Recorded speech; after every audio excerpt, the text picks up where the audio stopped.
গতকালকে যে শুভেচ্ছা ব্যানার অবশ্যই ইতালির আবেদন করার জন্য মামলা করতে বাধ্য হব।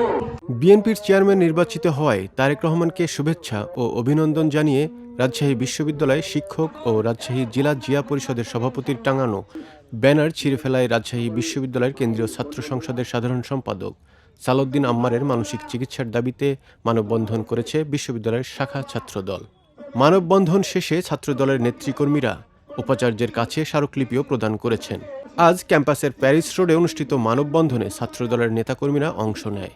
এ সময় রাবি ছাত্রদলের সভাপতি সুলতান আহমেদ রাহি সহ অন্যান্য নেতারা বক্তব্য রাখেন। তারা বলেন, রাবি ক্যাম্পাসে বিভিন্ন অশোভন আচরণ ও উত্তেজনাকর পরিস্থিতি সৃষ্টি করছে রাকসুর জিএস সালাউদ্দিন আম্মার। সে কারণে ক্যাম্পাসের শিক্ষা বান্ধব ও শান্তিপূর্ণ পরিবেশ নষ্ট হচ্ছে। আম্মার মানসিক রোগে আক্রান্ত। মানববন্ধন শেষে আম্মারের মানসিক স্বাস্থ্য পরিস্থিতির মূল্যায়ন ও মনোসামাজিক সহায়তার দাবিতে রাজশাহী বিশ্ববিদ্যালয়ের ছাত্রদল রাবি প্রশাসনের নিকট স্মারকলিপি প্রদান করেন।